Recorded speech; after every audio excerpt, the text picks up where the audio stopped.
샬롬, 이동춘 목사입니다. 오늘도 여러분의 삶이 주님의 평안으로 가득하시길 기원하며 하나님의 말씀을 나누겠습니다. 오늘 주시는 말씀은 다니엘 6장 말씀입니다. 이 말씀 중에 24절로부터 28절을 읽도록 하겠습니다.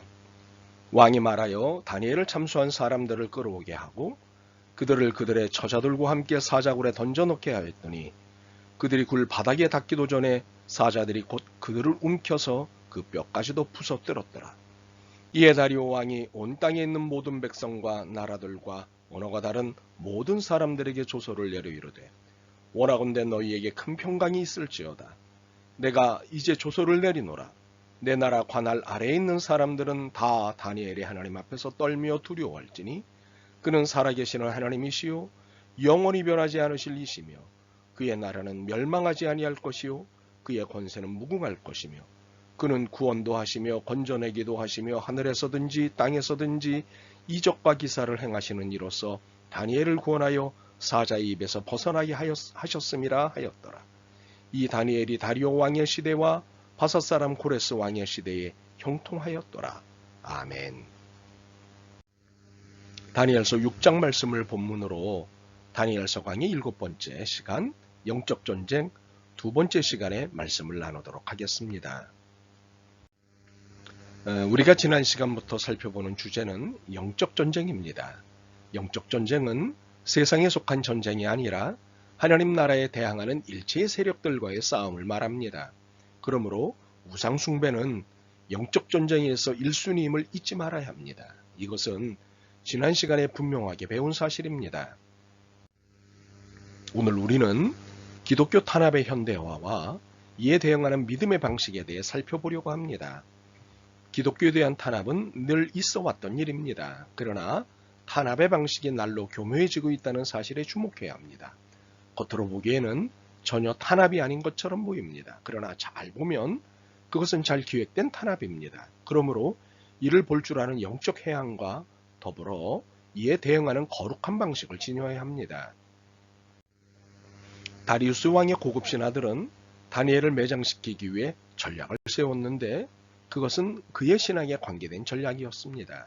즉 다니엘이 무슨 일이 있어도 하루에 3번씩 하나님께 무릎을 꿇고 기도하며 감사를 드린다는 사실을 책잡기로 한 것입니다.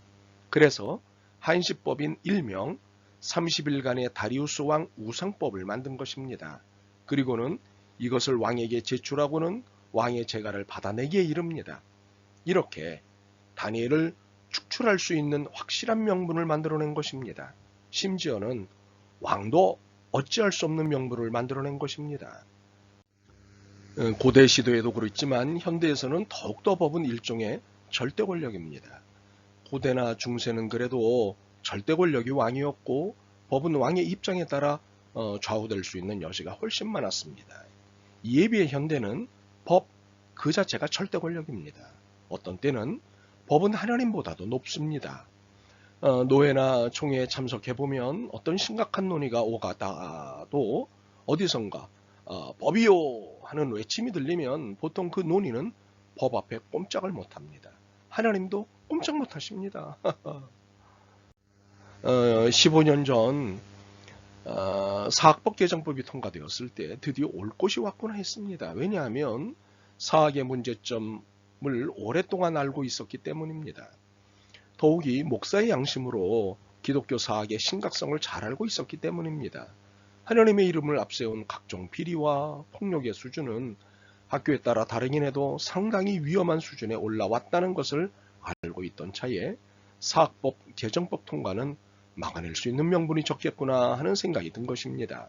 오히려 이 일을 통해서 기독교 학교들이 거룩하게 거듭나겠구나 하는 기대를 갖게 되었습니다. 그런데 우려가 되는 바가 있었는데 그것이 점차 나타나기 시작했습니다. 그것은 기독교에 대한 폄훼와 복음에 대한 경시 현상이 나타나기 시작한 것입니다. 물론 우리의 잘못으로 인해 나타난 현상이긴 하지만 마귀는 이것을 아주 적극적으로 악용하기 시작했습니다. 기독교 학교에서 드려지는 예배, 세례식, 제자훈련, 크리스천 교사나 교수 임용 원칙 등등의 시비를 걸고 이를 종교의 자유가 있다는 이유를 들어 방해를 하는 일이었습니다. 결국 하나님은 사학법 재개정이란 작업을 하심으로 이들에 대한 방해 작업에 제동을 거셨습니다. 물론 기독교 사학들이 정신을 차리는 것을 조건으로 한 하나님의 작업이셨습니다. 오늘날 마귀가 사용하는 방법은 법을 절대 권력의 자리에 놓고 그것으로 하나님의 백성들을 좌지우지해 보겠다는 것입니다. 불편한 이야기를 하나 더 하겠습니다. 10여 년 전에 교회개혁연대라는 단체가 한국찬송가 공예를 국세청에 고발을 하였습니다. 그 이유는 한국찬송가 공예가 공금 유용과 탈세를 했다는 이유 때문이었습니다. 여러 차례 권고를 했지만 말을 듣지 않아 국세청에 고발을 할 수밖에 없었다는 것입니다.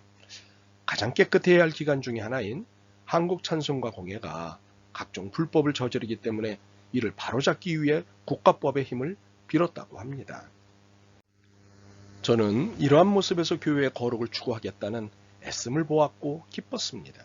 그러나 이와 함께 결국 자체적인 자정 능력을 신뢰하지 못하는 우리들의 모습에 한심스러웠고 더욱이 고린도전서 6장을 이제는 성경에서 제하여 버려야 하는가라는 괴로움에 빠졌습니다. 고린도전서 6장은 교회 내의 송사를 세상 법정으로 가지고 가지 말라는 명령 아닙니까? 그런데 교회 개혁을 하겠다는 단체가 앞장서서 세상법의 교회의 문제를 맡기니 이 어찌 통탄할 일이 아니겠습니까?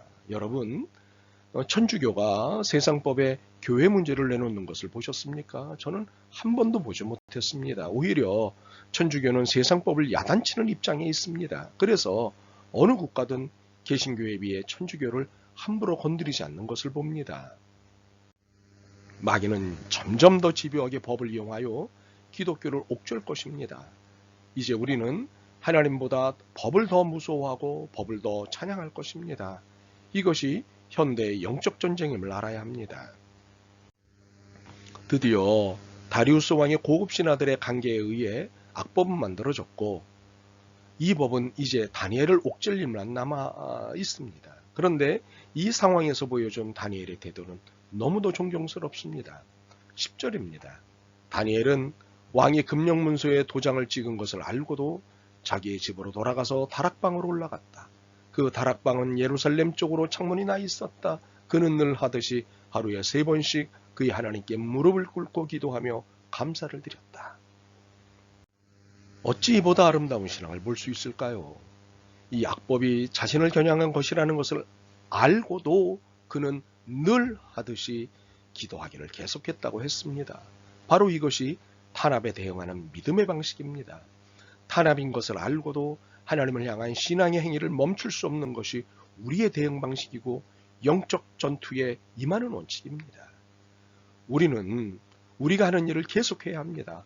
복음의 역사를 방해하고 하나님의 영광을 방해하는 악법인 것을 알면 우리는 여기에 주춤하는 것이 아니라 우리의 마땅한 바를 여전히 행해야 합니다. 국가가 종교의 자유를 운운하며 기독교 사학의 정신을 말살하려고 하면 더 이상 국가의 보조를 받지 않으면 됩니다.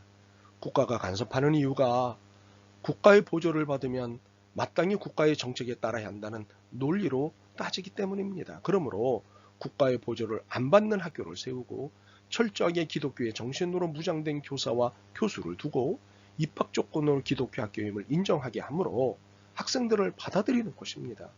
이렇게 할 수 없다면 우리가 역량이 아직 안 되는 줄 알고 사학을 당분간 포기하면 되는 것입니다.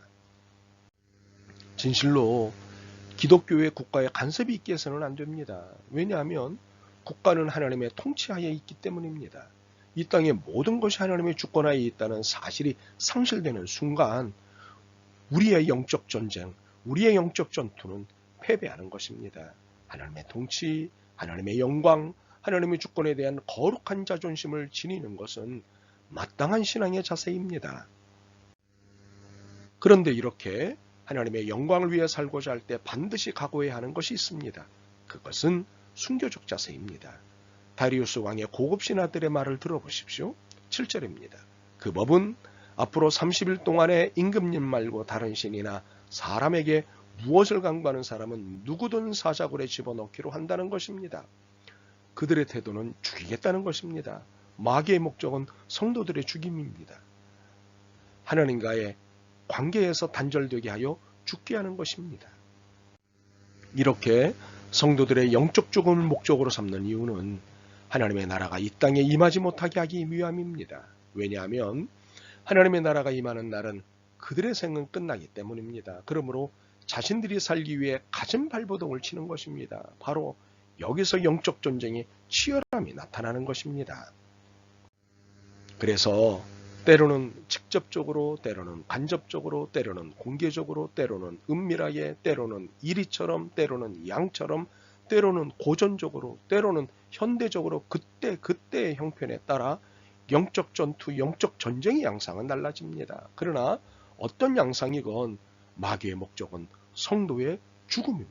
영적 죽음입니다. 그리고 하나님 나라의 도래를 방해하는 것입니다. 어느 시대든 성도는 죽음을 각오한 신앙심을 가져야 합니다. 죽음을 각오하지 않으면 타협하고 절충하고 결국 변절하게 되기 때문입니다. 여러분의 신앙은 죽음을 각오한 신앙입니까? 아멘. 주님, 다양한 방식으로 도전해오는 영적 전쟁에 튼튼한 영적 무장을 갖추고 치르게 하옵소서. 복음에 보다 충실하고 단단한 기독교 학교가 세워지고 운영되게 하옵소서. 예수 그리스도의 이름으로 기도드립니다. 아멘. 오늘도 여러분의 믿음과 삶을 응원합니다. 사랑합니다.